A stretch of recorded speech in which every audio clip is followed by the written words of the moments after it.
Para comprender por qué Vladimir Putin logró centralizar de nuevo el gobierno de la nueva Rusia y se mantuvo en el poder hasta nuestros días, tenemos que conocer la historia rusa y el origen de la mentalidad por las que siempre han buscado un hombre autoritario que los dirija, así como su peculiar relación con el mundo occidental, las potencias europeas y los Estados Unidos.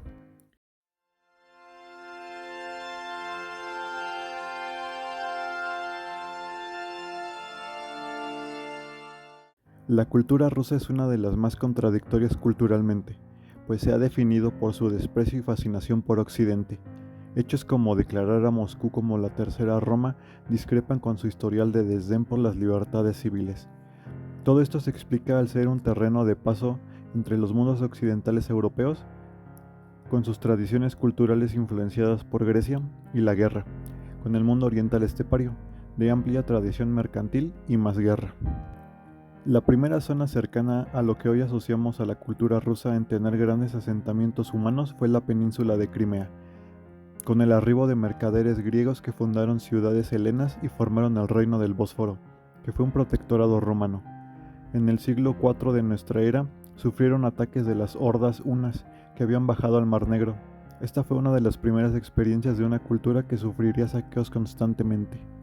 Para el siglo VII nuevamente fueron invadidos por los házaros, un pueblo túrquico de Asia Central, que fundaron el Kaganato de Hazaria y tomaron Crimea, evitando así una conquista árabe de Europa Oriental, además de traer una forma de gobierno absolutista con un único hombre dueño de todas las cosas y personas que estaban dentro de sus dominios.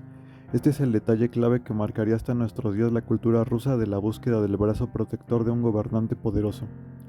El mito fundacional ruso comienza en el año 862, con el ascenso de Rurik, un hombre del pueblo rus, al trono de Novgorod. Él y sus sucesores le fueron ganando terreno al Kaganato de Hazaria hasta destruirlos y crear la Rus de Kiev, fundada sobre el antiguo Kaganato de Kiev y sentando las bases para el desarrollo de la cultura eslava, parte importante de mucho de la Europa Oriental, Ucrania y Rusia, pero su cercanía con Constantinopla y sus lazos comerciales hicieron que en el siglo X adoptaran el cristianismo ortodoxo griego, acercándolos a la filosofía y estética arquitectónica de esta parte del mundo occidental. Las tierras occidentales de la actual Rusia son un campo abierto sin casi ningún obstáculo natural, siendo parte de la inmensa estepa euroasiática, lo que no permitió una defensa eficaz de un territorio extenso que debe ser cuidado todo el tiempo. Esto fue lo que pasó en el año de 1200, cuando Gengis Khan ya planeaba la invasión de esta zona del mundo, y para 1223 al 24 emprendieron algunas campañas. El fuerte de los mongoles junto a su caballería móvil era la inteligencia. Hicieron bastante reconocimiento del terreno ruso, junto al espionaje de sus fortificaciones. Este espionaje curiosamente ha sido fundamental en la política de todo gobernante de estas tierras hasta nuestros días. La incapacidad, o más bien el desinterés de los príncipes rus por unirse para hacer frente a esta amenaza, hacen que uno pueda sacar conclusiones que sin un gobierno central en esas amplias llanuras, cualquier invasor puede aplicar el divide y vencerás y subyugar de nuevo a los habitantes de este rincón del mundo. Como consecuencias inmediatas a la caída de la Rus de Kiev, desaparecieron casi todas las ciudades, se dejó de construir con piedra, la mitad de la población de la zona pereció, y el resto se dispersaron a los bosques. Su ejército se desespecializó como consecuencia de no poder entrenar nuevos reclutas y necesitar de las levas. Se introdujo la pena de muerte y torturas, y lo más importante, consolidó el Principado de Moscú como Estado, siendo la base fundacional del Estado ruso. Empezando como vasallo de la Horda de Oro, creció en poder al ser el intermediario entre la Horda y el resto de principados rusos, pero para 1480, Iván el Grande derrotó para siempre a los tártaros de Rusia, y al casarse con la sobrina del último emperador romano de Constantinopla, reclamó para Moscú el título de Tercera Roma, construyó el Kremlin y cimentó la autocracia que se sigue manteniendo. En 1547 coronan a su primer zar, Iván IV el Terrible. En 1721 es proclamado el Imperio Ruso, y el resto es historia.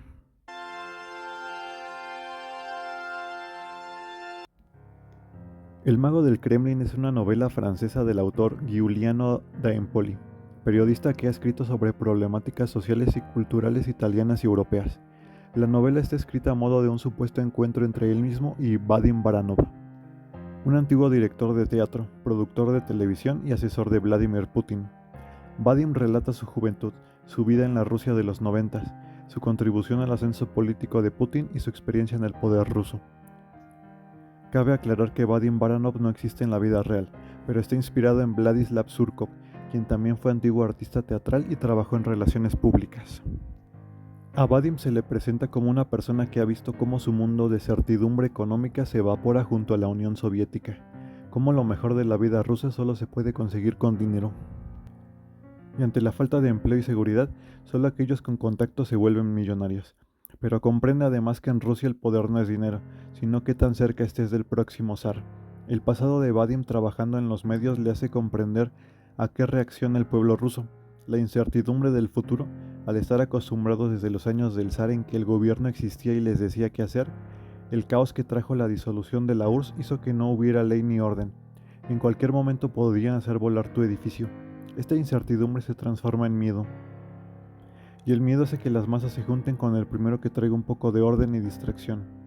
Esto llevó a Vadim a dirigir sus asuntos políticos como campañas publicitarias, donde una fachada aperturista era suficiente para mantener feliz a Occidente, y que fomentar el extremismo de ideas en casa hacía que la mayoría del pueblo ruso prefiera la estabilidad conciliadora del gobierno al fanatismo religioso o político de derecha o izquierda. Uno de sus aciertos fue comprender la historia rusa sobre la necesidad inconsciente de un hombre fuerte al mando y la situación geopolítica de los 90, donde al disolverse la URSS, la nueva Rusia pudo seguirse balcanizando al separarse las repúblicas y oblast, o pudieron arrancarle más concesiones al gobierno, formando una confederación rusa más inestable. Vadim vio en Putin ese nuevo Stalin que conseguiría centralizar el gobierno, mediante el concepto de la vertical del poder, eliminar la competencia y creando nuevos enemigos, guerrilleros de las fronteras del país u oligarcas, para mantener de su lado al pueblo ruso. También creó el concepto de democracia soberana, o su manera de decirle a Occidente que aunque los procesos políticos rusos fueran muy cercanos a una farsa, era porque Rusia tenía necesidades diferentes al resto de naciones. Vadim fue pionero al ser impulsor de la guerra híbrida, con énfasis en la guerra cibernética, razón por la que la gran mayoría de hackers son de este país, pero esto solo es mencionado de pasada en la película. Lo que diferencia la película de la novela es que en la vida real Vladislav siguió en su cargo hasta la guerra de Ucrania, ya que subestimó la resistencia de este país a integrarse por propia voluntad a Rusia. Actualmente está retirado de la vida pública, pero sigue defendiendo la idea de una Rusia expansionista y belicosa. Además de que la película deja de lado los monólogos filosóficos de Vadim sobre el poder, cuenta de forma más apresurada los eventos históricos, como meros pies de página, y quita todo el misticismo de Vadim y Putin, al aterrizarlos al mundo real. Esta aproximación estuvo bien para la interpretación que hizo Jude Law. Cada momento en pantalla se le ve con un temple cada vez más imponente, asumiendo su rol como nuevo zar, y despreciando el tiempo que le está costando ejercer todo el poder para el que cree ser merecedor. Paul Dano muestra de una forma convincente el cinismo de una persona que está enviciada completamente por el poder. Pero le falta un poco más esa convicción con complejo mesiánico de Salvador que tiene el verdadero Vladislav. La fotografía es buena ya que no retratan a Rusia con ese filtro azul oscuro cliché. Tienen más variedad y dinamismo, pero tampoco es nada del otro mundo. Dentro del montaje a veces se pueden percibir cortes muy abruptos entre escenas, o cortes innecesarios dentro de escenas que bien pudieron ser planos continuos, como una simple despedida de una comida. Finalmente puedo decir que es una película que entretiene si eres fan de la política rusa o los acontecimientos políticos de las últimas 3 décadas, porque como adaptación de una novela es bastante blanda. El hecho de que toda la historia sea a través del narrador hace sentir la trama muy pausada, y que nos hace sentir que estamos viendo un documental dramatizado. La dirección actoral fue buena, pero quizás se le pudo dar una menor proyección occidental a los personajes, verlos más humanos en sus acciones y menos como políticos unidimensionales, porque si bien sus motivaciones de una Rusia fuerte o alcanzar el poder por el mero hecho del poder son convincentes y reales, también es cierto que muchas decisiones políticas no fueron tan calculadas. Es más, varias veces fueron producto de la improvisación y de la incompetencia. Aunque muchas decisiones son retratadas como increíbles y podemos reprocharle a los rusos en cómo dejaron que políticos así estén en el poder, esta situación es aplicable a Estados Unidos o México, donde se ha ido abandonando el sistema republicano de contrapesos entre los 3 poderes de gobierno, para darle el poder a una sola persona o un grupo, que con dinero y tráfico de influencia se perpetúan en el poder. Esta historia es una advertencia para cualquier país sobre los peligros de dividir a la sociedad, y arroparse en el primer demagogo que les hable de promesas y enemigos externos. Personalmente, a lo largo de los años me ha interesado bastante en la historia rusa a través de los siglos, así que le pondré 3 estrellas en Letterboxd porque fue interesante conocer lo que sucede en las antiguas tierras de los zares.